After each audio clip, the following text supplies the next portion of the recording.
Salut, j'espère que tu vas bien. Moi c'est Estelle, j'ai 27 ans et j'habite à Genève. Je suis là pour te témoigner de ce que Jésus-Christ a fait dans ma vie. Pour commencer, il faut savoir que j'ai toujours cru en Dieu dès mon plus jeune âge. Donc j'ai voulu à l'âge de 20 ans à peu près m'y intéresser un peu plus. J'ai commencé à lire la Bible, à méditer et je priais de plus en plus. Et au fur et à mesure de ma lecture, je suis tombée sur un passage qui dit le blasphème du Saint-Esprit ne sera point pardonné. Donc quand j'ai lu ça, j'ai été tout de suite interpellée. Je me suis dit, purée, mais c'est quoi ce péché-là qui n'est point pardonné? Et c'est vrai que je commençais à prier pratiquement que pour ça, pour ne pas le commettre. Et un jour, pour moi, je l'avais commis. Donc de là, la peur était vraiment entrée en moi. Je me disais que le Seigneur ne pourrait jamais me pardonner ça. Et de là, je me suis complètement éloignée de Dieu.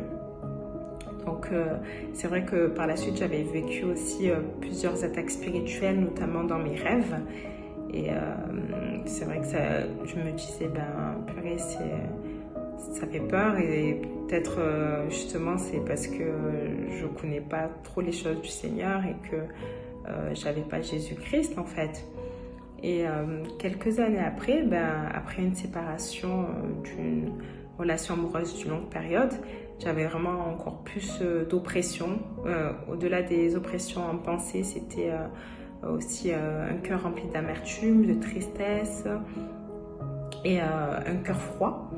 Et puis j'ai voulu un jour aller dans une église et là j'étais vraiment désespérée. J'ai prié dans mon cœur et dans ma tête au Seigneur et je lui ai demandé des choses et tout de suite après il y a une personne qui était devant moi qui m'a répondu et elle avait exactement répondu à tout ce que je demandais au Seigneur. Donc vraiment pour moi ça a été la première expérience aussi spirituelle vraiment forte avec le Seigneur et je me suis dit oui qu'effectivement il était là, il était vraiment présent et qu'il ne m'avait pas abandonnée.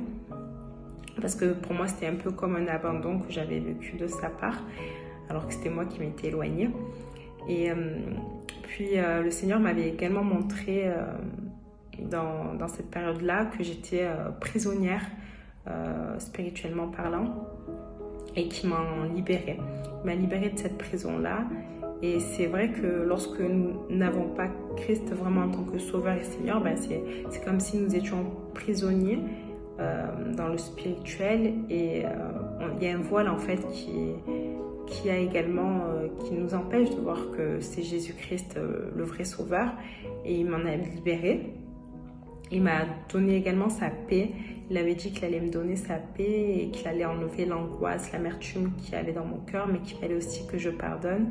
Et il m'a aidé aussi à pardonner par sa grâce. Et voilà, donc aujourd'hui, j'ai accepté le Seigneur, ça fait à peu près plus de 2 ans en tant que sauveur, voire 3 en tant que sauveur et Seigneur. Et j'ai eu la grâce de faire les obus du baptême.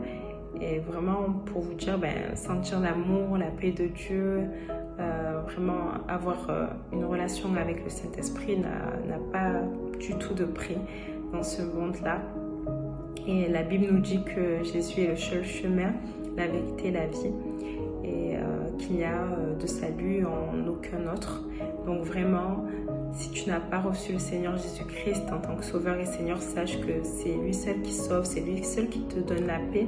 Ne va pas chercher la paix dans les choses vaines de ce monde parce qu'elle te donnera une paix qui sera de courte durée, mais lui il te donne une paix éternelle. Et voilà, donc sache que l'expérience aussi que tu pourras avoir avec le Seigneur, elle est individuelle et elle est indescriptible. Voilà, c'est à toi de prendre vraiment les devants et de te donner entièrement au Seigneur, de lui faire confiance et de marcher dans ses pas. Et n'attends pas trop pour donner ta vie à Christ parce que nos lendemains sont incertains. Voilà. Et on sait que bientôt le Seigneur reviendra. Donc je prie pour que vraiment le Seigneur te visite, toi qui ne l'as pas en tant que Sauveur et Seigneur, et que tu puisses vraiment le rencontrer. Que ton cœur vraiment soit attaché au royaume et que le Seigneur puisse te bénir et continuer à œuvrer à travers toi pour que tu sois la lumière de ce monde. Voilà. À bientôt, sois béni.